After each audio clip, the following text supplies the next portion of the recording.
मुल्क को नुकसान पहुंचाने वाला हाथ तोड़ देंगे, शरपसंदों को दोबारा आने का मौका नहीं देंगे। वज़ीर-ए-आज़म शहबाज शरीफ का काबीना इजलास से खिताब, कहा अब सख्त फैसलों का वक्त आ गया है, जत्थाबंदी का हर सूरत खात्मा करना होगा। सियासत में तकरीब और फितने की कोई गुंजाइश नहीं। अदालतें 9 मई के मुल्जिमान को सजाएं देती तो ये दिन न देखने पड़ते। आर्मी चीफ ने लश्कर कशी के खिलाफ भरपूर मदद की। वज़ीर दाखिला मोहसिन नकवी, उनकी टीम और फोर्सेज ने बेहतरीन काम किया।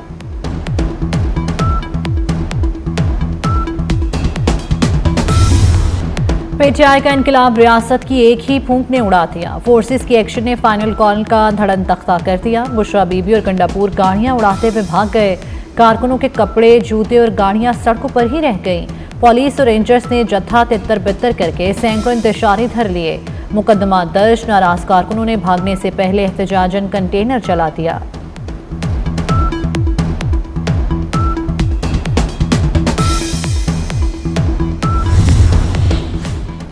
उल्टे पांव पहले कौन भागा, कारकुनों से प्रैंक किसने किया। पीटीआई क़यादत ने नाकाम एहतजाज का मलबा एक दूसरे पर गिरा दिया।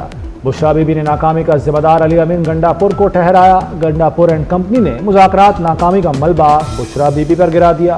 धरना नाकामी और क़यादत के फरार पर अलीमा खान बरस पड़ी। कहा कंटेनर की लाइट्स और साउंड सिस्टम शाम 6 बजे बंद क्यों कर दिया गया, शाम में कोई तकरीर क्यों नहीं की गई।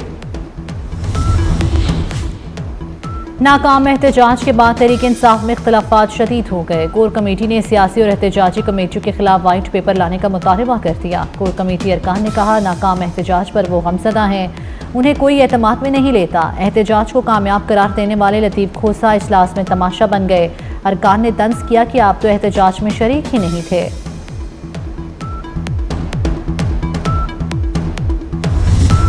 किसी हलाक बंदे का नाम या कोई लाश दिखा दें।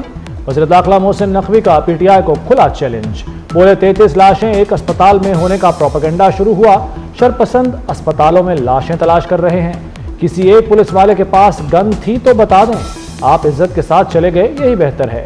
अली अमीन गंडापुर को शर्मिंदगी छुपाने का मौका नहीं मिल रहा।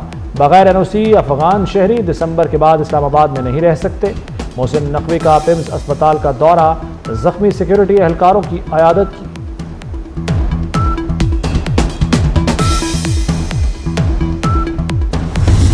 ये कॉल खान साहब ने दी और खान साहब ने इस इख्तियार से दी कि ये धरना जारी रहेगा, उस वक्त तक जारी रहेगा जब तक मैं कॉल ऑफ नहीं करूंगा। हम पुरअमन तरीके से जा रहे थे, पुरअमन बात कर रहे थे, तो आखिर हमारे रास्ते में ये रुकावटें डालकर हमारे ऊपर हर तरह का रस्सी जल गई पर बल ना गया। कारकुनों को छोड़कर भागने वाले गंडापुर का एहतजाज जारी रखने का ऐलान। ऑपरेशन में सैकड़ों लोगों की शहादत का इल्जाम भी लगा दिया। कहा हम पर तशद्दुद और गोलियां बरसाई गई। ये इस नीयत से आए थे कि अमन खराब करना है, हमला करना है, और अली अमीन गंडापुर को आज के बाद पग नहीं पहननी चाहिए। और अली अमीन गंडापुर जो भगौड़ा दूसरी तरफ भागा है डी चौक से अपने वर्करों को छोड़ के, किस वजह से भागा है? इस वजह से कि गिरफ्तारी ना हो। आप और बुशरा बीबी जब मौके से भागे, आपके लोग जूतियां कपड़े छोड़ के वहां से भागे हैं, अपनी गाड़ियां छोड़ के वहां से भागे हैं। सोशल मीडिया पर पीटीआई झूठ बोल रही है, किसी को गोली नहीं मारी गई। ये मुसल्लह दहशतगर्दों के साथ इस्लामाबाद पर हमलावर हुए। वफाकी वज़ीर इत्तलात अता तारड़ के पीटीआई पर वार। बोले ये अपनी गाड़ियां और असलाह छोड़कर भागे। अली अमीन गंडापुर कारकुनों को छोड़कर दूसरी मर्तबा भागा है।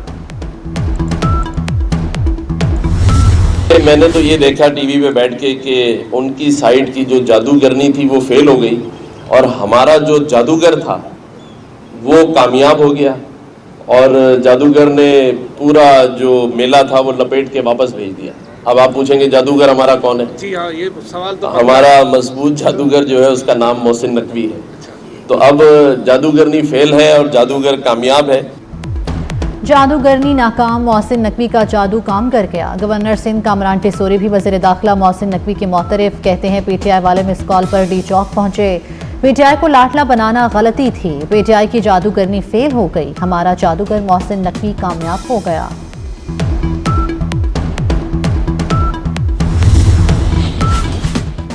जिंदगी का पहिया फिर चल पड़ा। शहर इक़्तिदार ने 4 रोज बाद सुख का सांस लिया। सड़कों से बुज़दिल जत्थे की बुज़दिली का हर निशान मिटा दिया गया। इंटरनेट सर्विस बहाल, शाहराहों से कंटेनर्स हटा दिए गए, ट्रैफिक रवां दवां। कल से स्कूल भी खुल जाएंगे। रावलपिंडी में भी मामूलाती ज़िंदगी बहाल। फैज़ाबाद में तमाम बस टर्मिनल्स खुल गए। लाहौर के तमाम दाखिली और खारजी रास्तों को खोल दिया गया। मोटरवे पर भी एक बार फिर से गाड़ियां दौड़ने लगीं। पीटीआई की शरंगेज़ी बेनकाब सोशल मीडिया पर मुजाहिरीन की अमवात का दावा झूठा निकला। इस्लामाबाद के 2 बड़े अस्पताल पोली क्लिनिक और पिम्स ने मुजाहिरीन की अमवात से मुतल्लिक खबरों की तरदीद कर दी। एहतजाज के दौरान कानून नाफिज करने वाले 66 एहलकार और 36 आम अफराद एमरजेंसी लाए गए। अस्पताल इंतजामिया के मुताबिक ज़्यादातर अफराद को इब्तदाई तिब्बी इमदाद के बाद डिस्चार्ज कर दिया गया।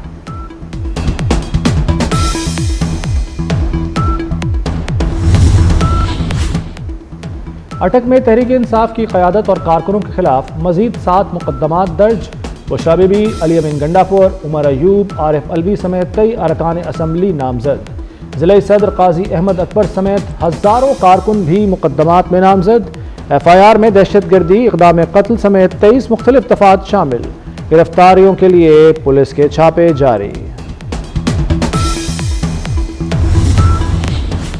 बलूचिस्तान असम्बली में पीटीआई पर पाबंदी लगाने की करारदाद जमा करा दी गई। करारदाद को आज इजलास में पेश किया जाएगा। वज़ीर आला बलूचिस्तान सरफराज बुगटी की पीटीआई पर कड़ी तनकीद। कहते हैं एक सूबे से वफाक पर चढ़ाई करना मुनासिब नहीं। धरने और एहतजाज से आवाम को तकलीफ हो रही है। और वो इमरान खान साहब से भी मैं समझता हूँ कि 2 हाथ आगे निकली हैं इस पूरे एपिसोड में। लेकिन आप भी अदालतों को फेस करें, आप अदालतों से रिलीफ लें। ये नहीं हो सकता कि आप अदालतों से रिलीफ लेने के बजाय आप हथियार हाथ में उठाएं, आप सरकार की रिट को चैलेंज करें और आप जो है वो हुकूमत पे यलगार करें। हुकूमत पर यलगार की इजाज़त नहीं दी जा सकती। बुशरा बीबी बानी से भी 2 हाथ आगे निकल गईं। बानी ने लोगों को मरवाने की कोशिश की। सीनियर वजीर सिंध शर्जील मेमन की मीडिया से गुफ्तगू। कहा हथियार उठाने की बजाय आप अदालतों में जाएं। ये नौजवानों को दहशतगर्दी सिखा रहे हैं। 2 दिन में जो हुआ वो 9 मई से कम नहीं। ये आंखें खोलने के लिए काफ़ी है।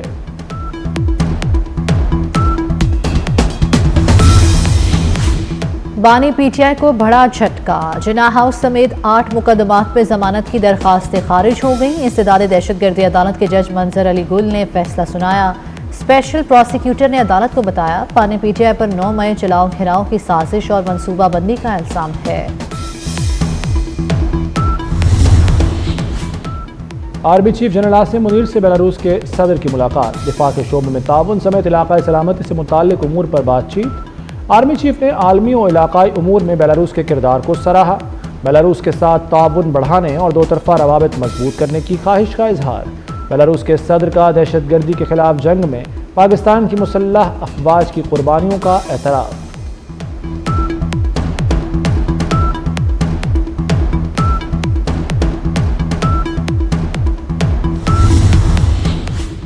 वफाकी वज़ीर दाखिला मोहसिन नकवी का इस्लामाबाद में F8 एक्सचेंज चौक इंटरचेंज मंसूबे का दौरा, तामीराती काम का जायजा लिया। कहते हैं 31 दिसंबर को इंटरचेंज के अंडरपास को ट्रैफिक के लिए खोल दिया जाएगा। फरवरी के दूसरे हफ्ते में मुकम्मल मंसूबे का इफ्तिताह किया जाएगा। मोहसिन नकवी ने धरने के दौरान 24 घंटे काम जारी रखने पर कॉन्ट्रैक्टर, CDA और वर्कर्स को सराहा।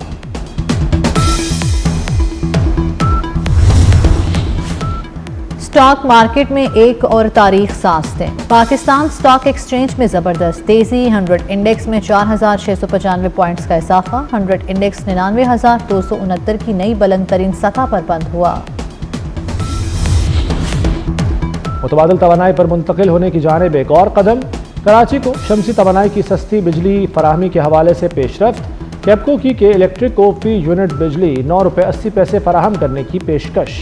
मंसूबे पर काम का आगाज नेपरा से हतमी मंजूरी मिलने के बाद होगा।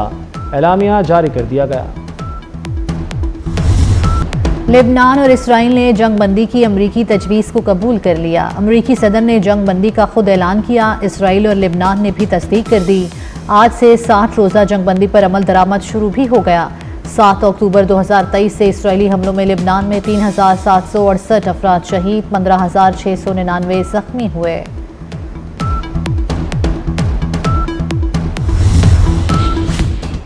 रूस और बरतानिया आमने सामने। रूस ने एक बरतानवी सफारतकार को जासूसी के इल्जामात के बाद मुल्क बदर कर दिया। मीडिया रिपोर्ट्स के मुताबिक बरतानवी सिफारतकार दस्तावेजात में झूठी मालूमात फराहम कर रहा था, जासूसी और तखरीबी सरगर्मियों में मुलव्वस था।